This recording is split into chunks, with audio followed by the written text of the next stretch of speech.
Assalamualaikum warahmatullahi wabarakatuh. Salam Pramuka.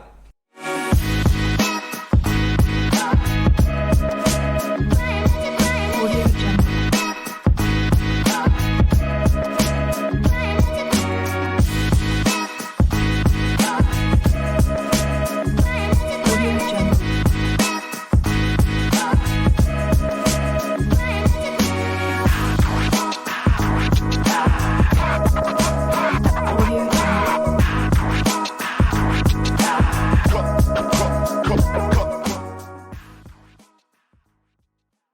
Kembali lagi kakak-kakak, bersama saya Maulana Arif Abdillah, bersama narasumber istimewa kita pada hari ini, yaitu Kak Mursaha. Seperti apa keseruannya? Ikuti terus kita di Podskut UKM Pramuka UNM. Baik, Kak Saha, Ya. bisa perkenalkan sedikit Kak?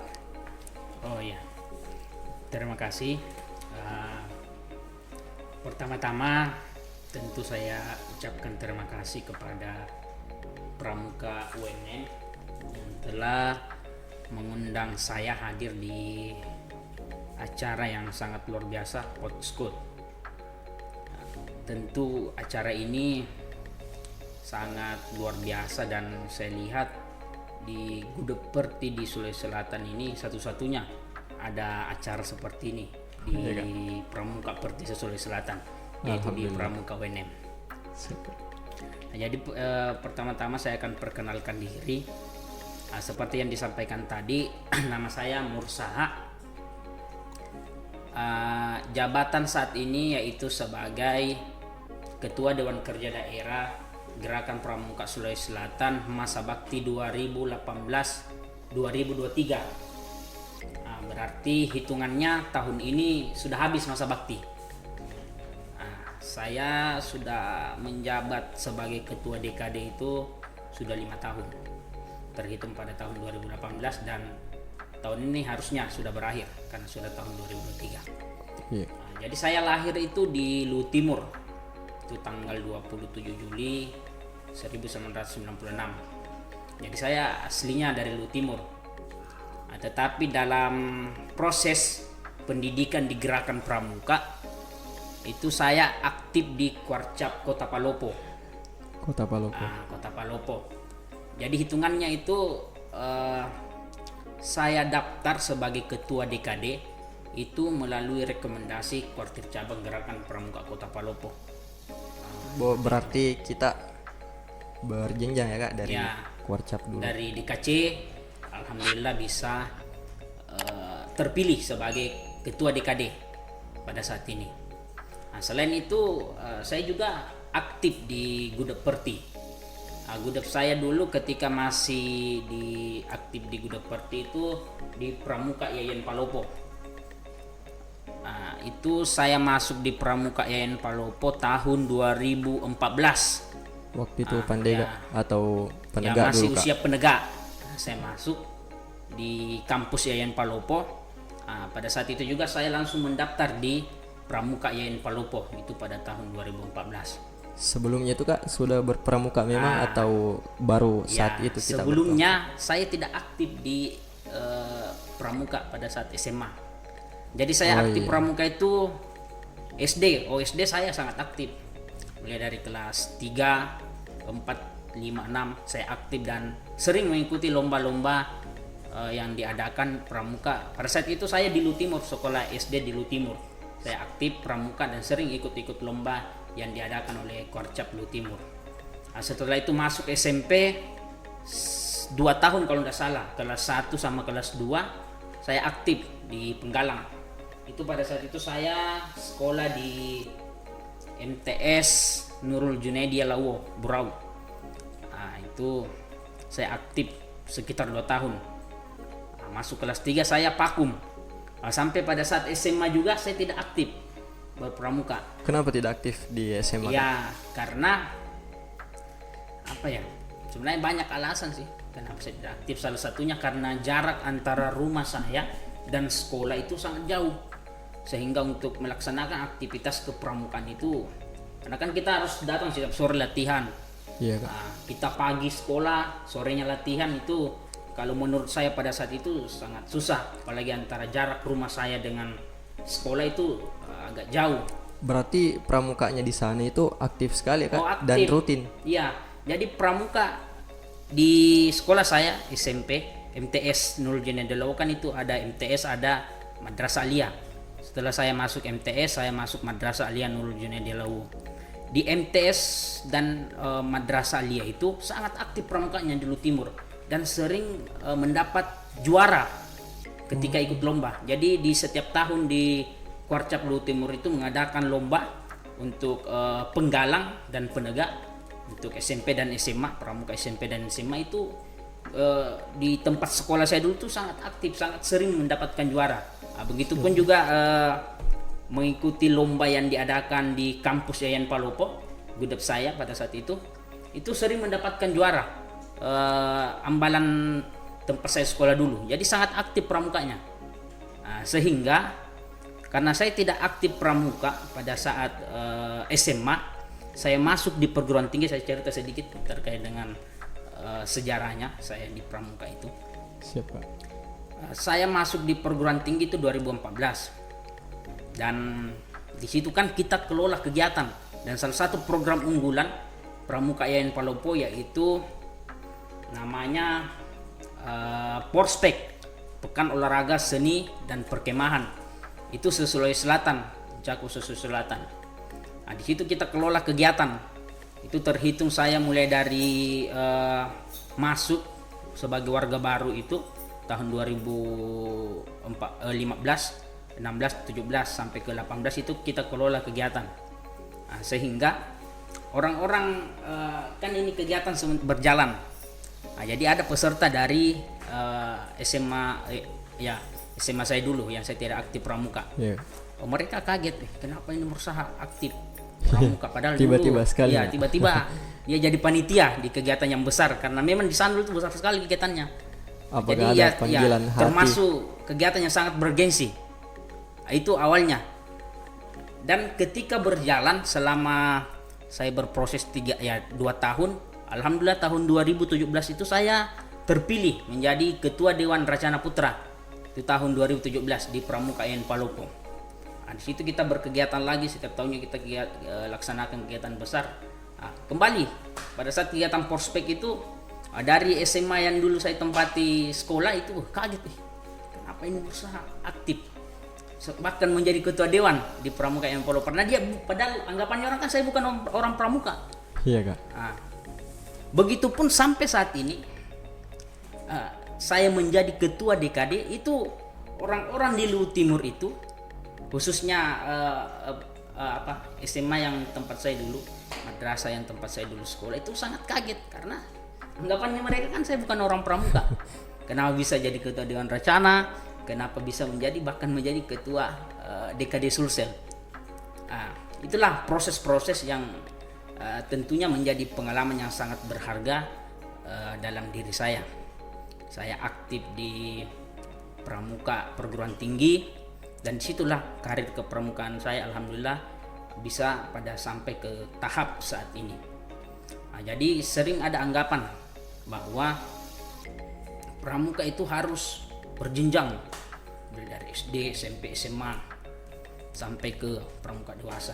Tapi sebenarnya kalau saya secara pribadi pramuka sebenarnya kan itu panggilan hati, panggilan jiwa. Dimana kalau kita ingin berproses, kalau saya secara pribadi mengatakan proses yang paling baik, khususnya mungkin kalau kita sebagai seorang mahasiswa itu di pramuka. Saya rasakan bagaimana kita betul-betul dibina, kita betul-betul dididik, kita diberikan pengalaman. Intinya sebenarnya ini pengalaman. Pengalaman ya Kak. Dan betul. proses itu tidak berhenti sebenarnya. Jadi pengalaman kita melaksanakan kegiatan, kita mengikuti kegiatan, bagaimana kita diberi tanggung jawab dalam mengelola kegiatan-kegiatan besar. Itu semualah yang akan berproses yang nantinya akan membawa kita. Karena kalau kita mau menjadi mahasiswa, menjadi anak muda itu kan itu sementara. Ke depan kita mau pikir mau jadi apa kita ke depan ini. Sehingga betul-betul kita harus berproses. Seperti itu. Itu mungkin sedikit terkait dengan pengalaman saya berpramuka. Baik Kak, menarik sekali ya. Dari pengalaman tak ini bisa disimpulkan bahwa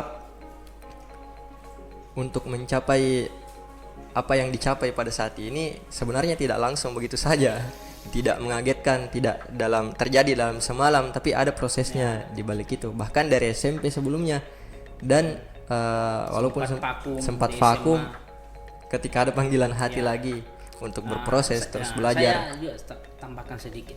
Dulu ketika saya mau masuk pramuka, sebenarnya di awal itu saya tidak ada niat. Nah, ini sebenarnya juga menjadi tantangan kita di gudeg-gudeg perti. Karena kan anggapannya orang mindset saya juga seperti itu dulu, bahwa pramuka itu hanya untuk anak SD, SMP, SMA. Mindset saya seperti itu. Sehingga ketika saya masuk di perguruan tinggi itu tidak ada niat saya, bahkan pikiran saya mau masuk pramuka EN Palopo. Nah, istilahnya pada saat itu saya dijebak. Saya dijebak sama salah seorang pembina saya pada saat itu di pramuka, dan kebetulan agak sebelum menjadi mahasiswa itu memang sudah sedikit akrab. Saya langsung diberikan ada sekitar 5 formulir. Nah, Mursaha isi nih, masuk pramuka. Saya tidak bisa apa-apa karena kita sudah anggap orang dekat, orang tua, apalagi dia seorang dosen, karena dia kebetulan pada saat itu jadi pembina. Saya tidak bisa berkata apa-apa. Saya langsung isi formulir untuk masuk pramuka. Padahal niat awal itu tidak ada. Saya tidak punya niat sama. Awalnya itu saya mau masuk Mapala. Nah, orang kan kalau di mahasiswa itu di perguruan tinggi yang terkenal Mapala, keren. Kita pergi alam apa segala macam. Saya hampir saja masuk Mapala. Berarti di awal memang kita tertarik untuk aktif di kegiatan-kegiatan ekstra di kampus, Dika? Iya, tapi tidak di pramuka. Nah, karena sebenarnya di awal memang karena kan banyak sebenarnya pikiran kita mahasiswa kalau kita aktif masih mahasiswa baru. Mahasiswa baru, ya betul. Itu ada yang mindsetnya saya mau kuliah terus saja, mau pusing dengan aktivitas di luar. Kemudian aja berpikir saya mau cari tantangan baru. Kalau kita misalkan pramuka SMA atau SMP, mau cari yang baru. Cari misalkan ada Mapala, ada Menua, ada seni apa segala macam. Nah, seperti itu. Nah, sehingga saya dulu pikirannya awal saya itu saya mau fokus kuliah. Tetapi karena saya punya teman banyak itu anak-anak Mapala, dia diajak, disampaikan bilang seperti ini, Mapala programnya, akhirnya saya tertarik. Nah, tetapi karena itu tadi saya sampaikan, akhirnya saya bisa masuk di pramuka EN Palopo. Jadi dari awalnya tidak punya niat, tapi alhamdulillah kita tekuni, kita betul-betul bagaimana berproses dengan baik di Racana, di gudeg, akhirnya yang bisa sampai seperti saat ini. Baik Kak. Kemudian terkait sekarang proses tak yang sudah di akhir kepengurusan Dewan Kerja Daerah Sulsel, kita bahas sedikit dulu tentang Dewan Kerja ini Kak. Nah, apa sih ini Dewan Kerja dan apa saja yang kita lakukan di kepengurusan Dewan Kerja ini? Kalau kita bicara Dewan Kerja, jadi Dewan Kerja itu merupakan badan kelengkapan kuartir. Nah, jadi kami ini di Dewan Kerja itu sebagai badan kelengkapan yang sifatnya integral, yang ada posisinya sangat-sangat istilahnya peran dalam pengembangan gerakan pramuka itu. Posisi kita di Dewan Kerja itu sangat besar, karena di mana kita Dewan Kerja ini diberi wewenang dan kepercayaan untuk mengelola pembinaan dan kegiatan penegak pandega. Jadi fokusnya dia untuk mengelola kegiatan itu. Penegak pandega. Dewan Kerja ya. Istilahnya kalau kita mau bahasa sederhananya, Dewan Kerja ini pemimpinnya penegak pandega. Dalam kuartir itu. Dalam kuartir. Jadi ada lingkupnya. Jadi Dewan Kerja bukan cuma DKD saja. Saya selaku ketua DKD bukan cuma DKD saja. Jadi Dewan Kerja itu berjenjang. Mulai dari DKR, Dewan Kerja Ranting yang menaungi penegak pandega di ranting atau kecamatan. Kemudian ada Dewan Kerja Cabang yang menaungi penegak pandega yang ada di wilayah cabang. Kabupaten. Kemudian ada Dewan Kerja Daerah yang penegak pandega seprovinsi. sampai kepada Dewan Kerja Nasional yang menaungi pramuka penegak pandega se-Indonesia. Jadi itu jenjangnya seperti itu. Jadi memang kalau kita bicara terkait tugas Dewan Kerja itu sangat luar biasa, karena kita bagaimana program-program yang kita laksanakan itu bagaimana langsung menyentuh kepada penegak pandega untuk bagaimana caranya supaya visi misi dari gerakan pramuka, salah satu visi misi gerakan pramuka kan itu untuk mencetak pemimpin masa depan. Jadi kalau kita mau bahasakan juga ini Dewan Kerja ini wadah pembinaan kepemimpinan. Jadi kita di Dewan Kerja itu ya insya Allah ya ke depan akan menjadi pemimpin, karena memang pramuka menyediakan wadah kepemimpinan, salah satunya itu Dewan Kerja. Di situ kita berproses mengelola kegiatan, bermacam-macam kegiatan yang kita kelola. Dan proses pembinaan pemimpinnya di sini lebih eksklusif lagi ya Kak, karena dia punya tanggung jawab. Kita tanggung jawab sama seperti saya. Hitungannya kan kita ini di DKD itu kita memimpin pramuka penegak pandega tingkatan SMA dan perguruan tinggi yang usianya penegak dan pandega. Coba kita hitung bagaimana pramuka di SMA, kemudian berapa pramuka perguruan tinggi. Kalau di Sulsel ini kan hampir semua SMA dan setingkat SMK, MA itu kan rata-rata semua aktif pramukanya. Sedangkan kalau di perguruan tinggi hitungannya itu data yang ada saat ini sekitar 28 aja. Sekitar dari 50, sekitar 50 perguruan tinggi yang ada di Sulawesi Selatan itu 28 diantaranya ya sekitar 28 yang aktif pramukanya. Berarti kurang lebih 50% ya? Ya, begitu data yang ada, dan itu pun kalau kita mau bilang ada pramukanya tapi tidak aktif di pramuka perguruan tinggi yang ada di Sulsel. Nah, itulah bagaimana kita kelola, bagaimana kita buatkan kegiatan-kegiatan, bagaimana kita proses pembinaan untuk mereka kita buat, walaupun memang pembinaan yang ada di dalam untuk penegak pandega ini tentu ada ujung tombaknya ada pada gugus depan yang menyentuh, tetapi bagaimana kita mewadahi untuk melaksanakan kegiatan dan program-program. Contohnya kalau di DKD kami itu banyak telah melaksanakan kegiatan-kegiatan penegak pandega. Seperti apa saja Kak? Ada kegiatan LPK, latihan pengembangan kepemimpinan. Nah, itu kegiatan rutin setiap satu masa periode. Itu kalau bukan satu kali, 2 kali dilaksanakan kegiatan LPK. Kalau kami di KD Sulsel itu 1 kali telah melaksanakan kegiatan LPK, latihan pengembangan kepemimpinan. Kemudian ada kegiatan jota-joti yang rutin setiap tahun kita laksanakan. Kemudian untuk memperkuat Dewan Kerja, proses pola kerja Dewan Kerja, kita buat kegiatan KPDK, kursus pengelolaan Dewan Kerja. Nah, itu kita targetnya Dewan Kerja cabang yang ada di Sulawesi Selatan. Dan khusus untuk kegiatan pramuka perguruan tinggi itu kita laksanakan terakhir kemarin 2021 kalau tidak salah ya, 2021 kita laksanakan kegiatan temu pramuka perguruan tinggi se-Sulawesi Selatan. Nah, ini kegiatan yang memang kayaknya kalau di masa periode sebelum saya itu tidak pernah dilaksanakan.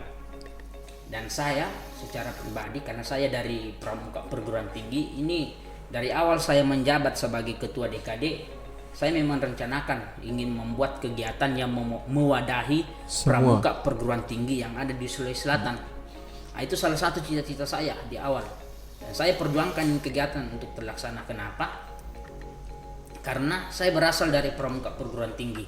Saya tahu banyak sekali masalah-masalah yang ada di pramuka perguruan tinggi. Saya ambil, karena kan saya kemarin itu tergabung dalam forum ketua dewan. Forum ya pada tahun 2017 itu kita ada forum ketua dewan pramuka perguruan tinggi PTKIN, Pramuka Perguruan Tinggi Keagamaan Islam Negeri. Nah, di situ kita sering mengkaji bagaimana apa masalah yang ada di pramuka perguruan tinggi, apa saja yang perlu diselesaikan. Nah, dan setelah itu, disitulah ketika saya menjadi ketua DKD, saya pikir ini pramuka perguruan tinggi ini perlu ada hal Dewan Kerja Daerah harus laksanakan supaya bagaimana proses pengembangan, proses pembinaan yang ada di pramuka perguruan tinggi itu berjalan sesuai dengan mekanisme yang ada. Kenapa saya katakan sesuai mekanisme yang ada? Karena rata-rata dan masih banyak pramuka perguruan tinggi, khususnya kita di Sulsel itu, menjalankan pelaksanaan, menjalankan program itu tidak sesuai dengan mekanisme yang ada, tidak sesuai dengan pola pembinaan penegak pandega. Nah, sedangkan kita kan di pramuka itu jelas. Kalau kita di pramuka perguruan tinggi itu minimal ada 3 aturan yang harus kita ikuti dalam proses pengembangan, pembinaan dan kegiatan. Ada PP Gudep, ada PP Gudep Perti, dan ada Polmekbin, pola mekanisme pembinaan penegak dan pandega. Dan inilah yang harus kita sosialisasikan baik-baik di pramuka perguruan tinggi. Dan dulu waktu saya masih jadi pengurus Dewan Racana, ini 3 ini kita tidak tahu sama sekali, kita tidak tahu apa ini. Jadi kita berkegiatan, berprogram itu istilahnya kita ikuti senior-senior kita dulu. Jadi program yang dilaksanakan oleh senior kita dulu itu kita yang Melanjutkan. kita lanjutkan saja. Ya, seperti itu yang terjadi pada zaman saya. Sehingga saya berpikir harus kita sosialisasikan dengan baik ini. Jadi yang tiga ini sangat penting keberadaannya, sangat penting. diperhatikan. Walaupun memang ada undang-undang gerakan pramuka, ada ERT, tetapi kalau kita di pramuka perguruan tinggi ini dulu yang harus kita bagaimana telaah baik-baik, bagaimana kita selenggarakan masing-masing di Gudep Perti kita. Sehingga keresahan ini yang kita bawa sampai di yang paling saya tekankan di pramuka perguruan tinggi, dan ini kemarin saya coba bawa di temu pramuka perguruan tinggi itu di pertemuan kegiatan yang kami laksanakan, dan juga saya sering sampaikan ketika saya diundang di forum-forum pramuka perguruan tinggi, saya sering bawa ini.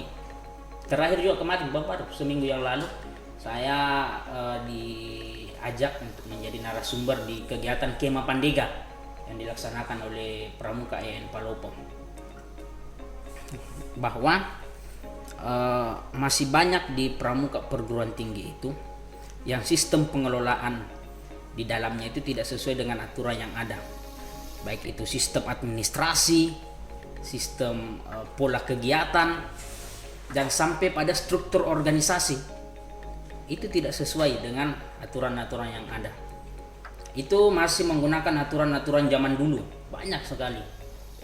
Nah, itu yang kami sampaikan di kegiatan-kegiatan yang kita laksanakan, bahwa ada aturan yang harus kita laksanakan. Salah satu yang mungkin yang paling mencolok, dan ini menjadi hal yang kewajiban kami sebagai Dewan Kerja untuk menyampaikan kepada Gudep Perti, itu terkait dengan penggolongan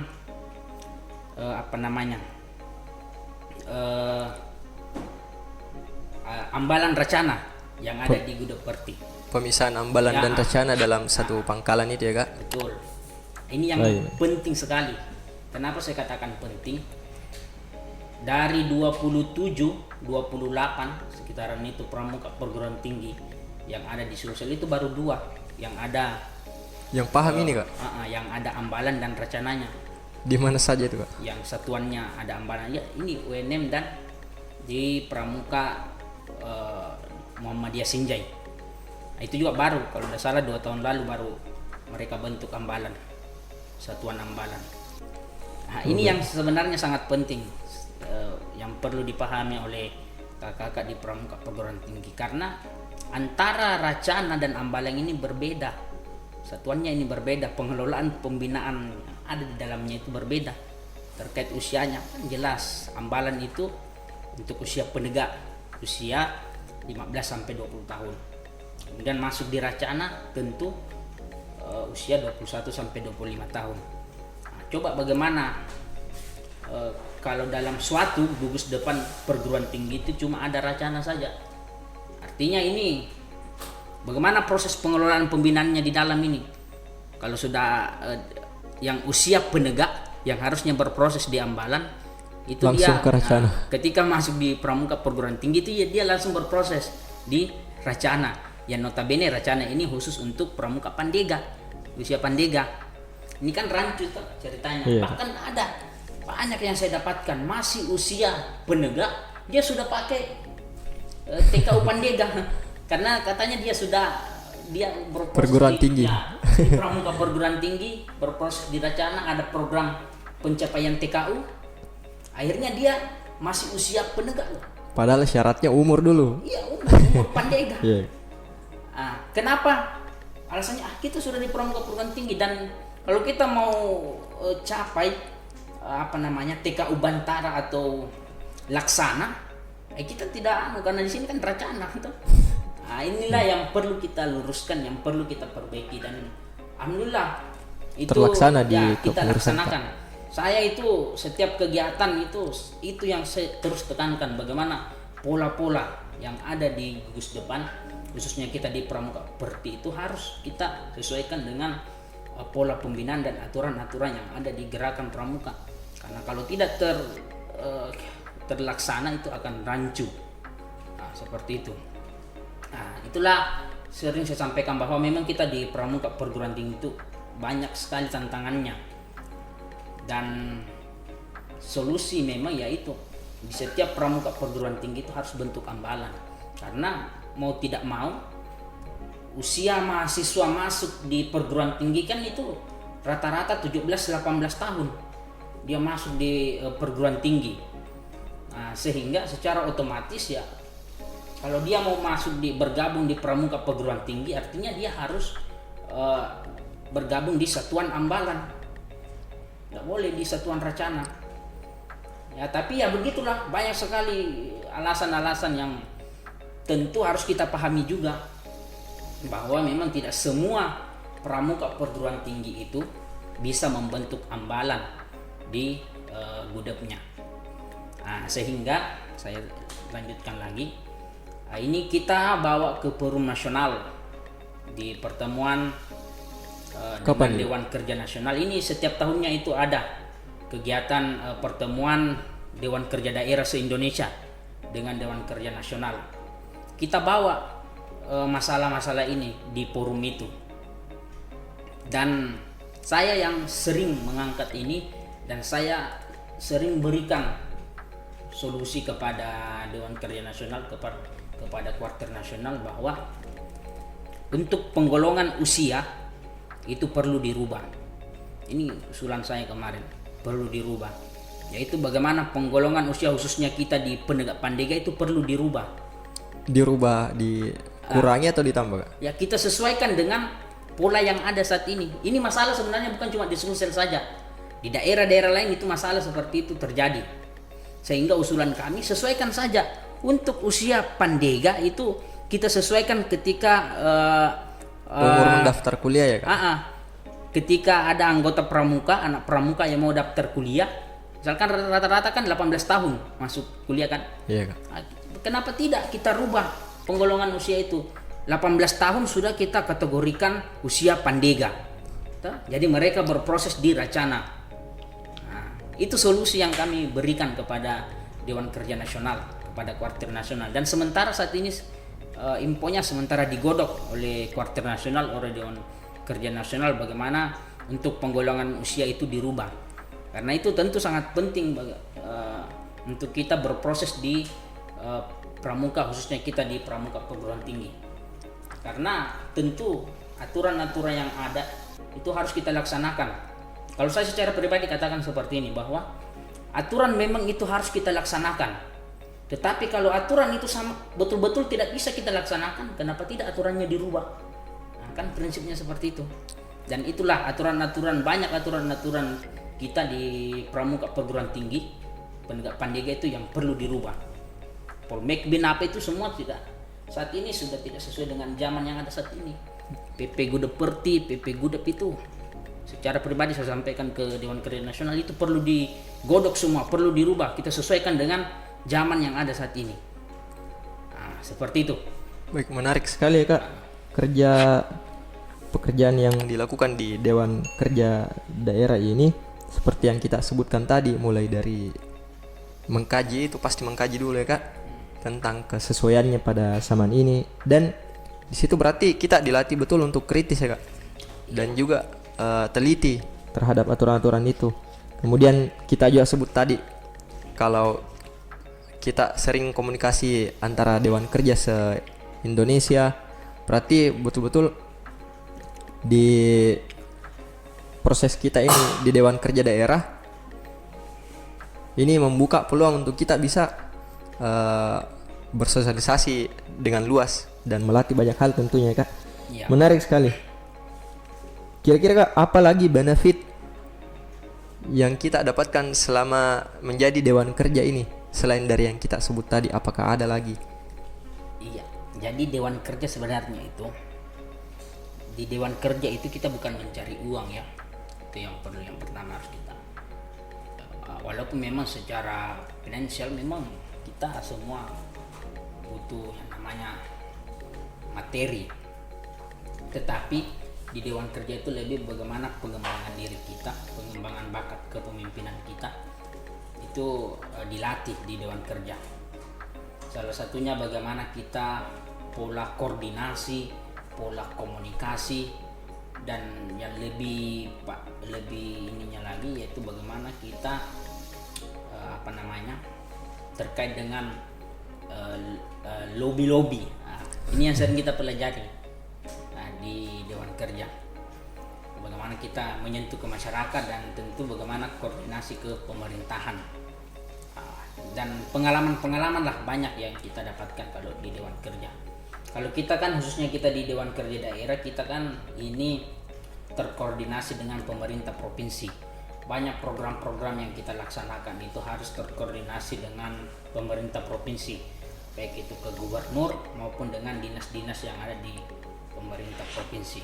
Nah, itu kan salah satu bekal pengalaman kita. Orang kan tidak sembarang ketemu gubernur, ketemu kepala dinas. Berarti di sini ada kesempatan yang spesial untuk Dewan ya. Nah, itu bonus-bonusnya lah kita bergiat ada di Dewan Kerja. Baik. Nah, itu sangat penting. Nah, tadi saya katakan saya alhamdulillah selama berdewan kerja daerah, pengalaman-pengalaman yang saya miliki, saya sering bertemu dengan Pak Gubernur, bahkan dalam satu kesempatan, satu kegiatan, satu meja dengan Pak Gubernur, dengan kepala dinas, bahkan bupati, wali kota yang ada di Sulawesi Selatan. Kalau kita laksanakan kegiatan dari satu meja, satu forum, membawakan sambutan di hadapan bupati, pemerintah daerah, kepala dinas, kan itu salah satu pengalaman bekal yang luar biasa yang kita dapatkan. Itu tidak sembarang, tidak mudah kita seperti itu. Nah, ada tempat-tempat tertentu, salah satunya di Dewan Kerja Daerah yang kita bisa dapatkan itu. Pengalaman-pengalaman itu yang itu bisa kita dapatkan.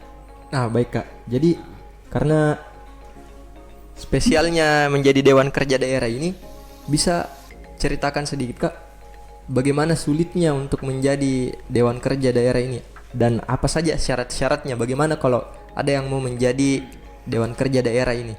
Iya, di organisasi kan sebenarnya memang banyak tantangan.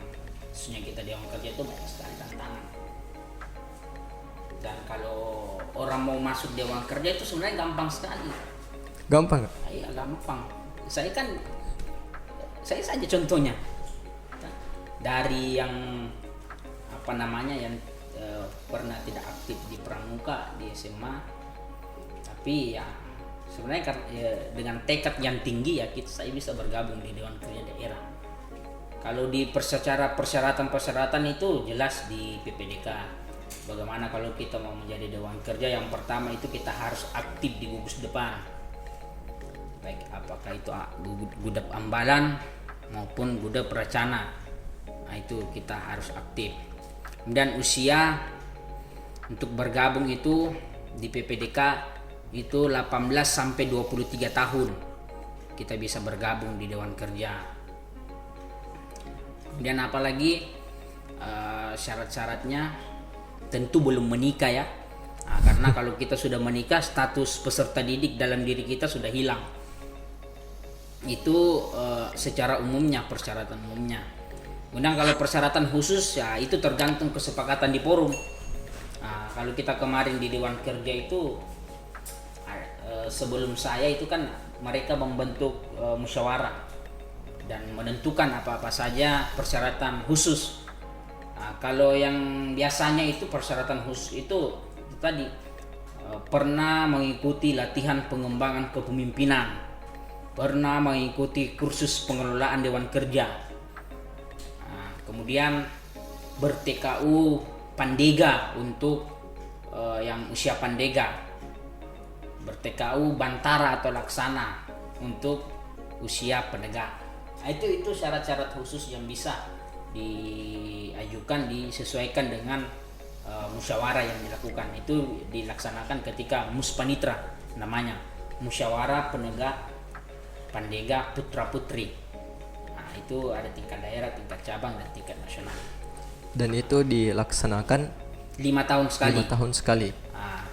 Ya, bahasa organisasinya Musdaya, organisasi Musdaya, musyawarah daerah atau Muscap, Mubes ya, seperti itulah. Lalu kita di Pramuka di Dewan Kerja namanya Muspanitra. Seperti itu. Kemudian untuk berada di forum itu harus Dewan Kerja. Dewan Jadi Kerja cabang bertingkat juga. Kalau kita di DKD laksanakan Muspanitra, pesertanya itu Dewan Kerja cabang yang ada di Sulawesi Selatan.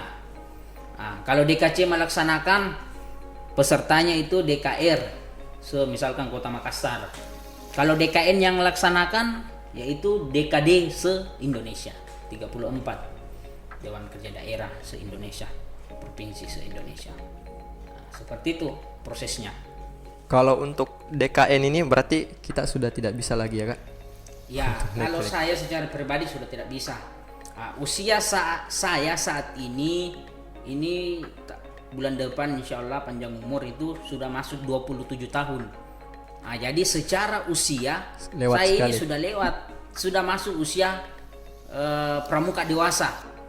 Bukan lagi peserta didik, bukan lagi pandega, bukan lagi penegak pandega. Terus pertanyaannya, ini kan saya sudah pramuka dewasa, sudah anggota dewasa, tapi kenapa masih jadi ketua DKD? Karena kan salah persyaratan dari Dewan Kerja Daerah yaitu masih usia penegak pandega, yaitu tidak lewat dari 25 tahun. Belum pada menikah. saat mendaftar ya Kak?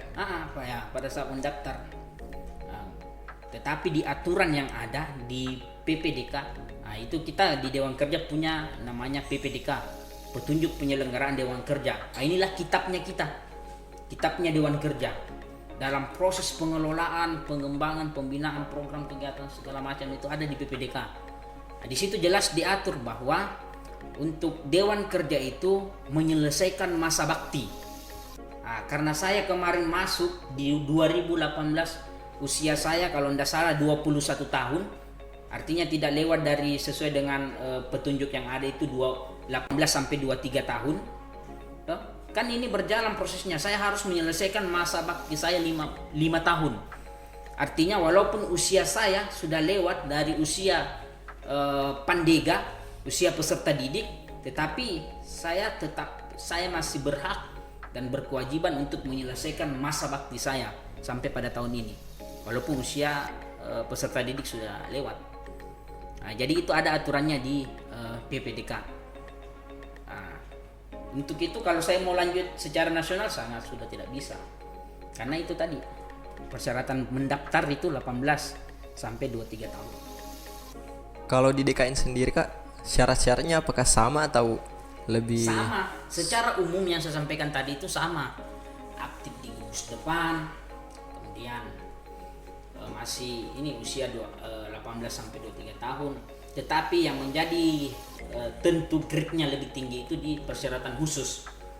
Kemarin kan saya masuk di Pokja Muspanitra Nasional, dan di situ Pokja itu juga menentukan bagaimana kriteria calon anggota atau ketua Dewan Kerja Nasional.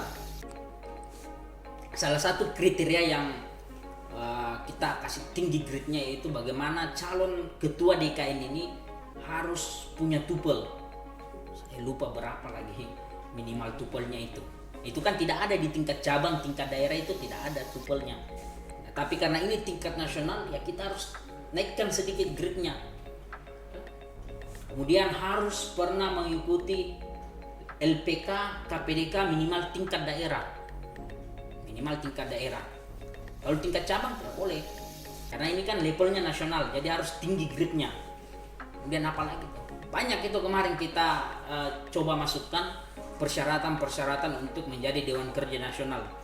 Karena betul-betul Dewan Kerja Nasional ini ya sangat luar biasa posisinya, sehingga kita cari pengurus-pengurus yang betul-betul istilahnya ya bisa dipertanggungjawabkan dan hebat lah kalau saya mau katakan seperti itu. Penegak pandega yang betul-betul terpilih, tidak sembarang orang masuk di situ. Nah, itulah persyaratan-persyaratan yang kalau di sini nanti teman-teman dari Pramuka UNM kalau mau daftar jadi Dewan Kerja Nasional atau bahkan Dewan Kerja Daerah, silakan persiapkan diri. Nah, tadi kan saya sudah kasih bocoran Iya, Kak. apa-apa yang perlu dipersiapkan. Nah, intinya juga bagaimana mental kita harus kuat juga kalau di Dewan Kerja. Kalau mental lemah di Dewan Kerja ya itu saya rasa cuma 1-2 tahun akan bertahan. Karena memang proses itu ya sangat luar biasa bagaimana kita berproses di Dewan Kerja. Orang mentalnya harus kuat. Nah, begitulah kalau kita ingin mencapai sebuah kalau kita berlayar ingin mencapai tujuan kita, pelabuhan tujuan kita itu tentu kita harus berkembang terlebih dahulu di ombak, kemudian badai apa segala macam. Nah, begitulah kita di Dewan Kerja. Banyak rintangan tentunya yang harus kita lewati untuk mencapai Pulau Impian seperti itu.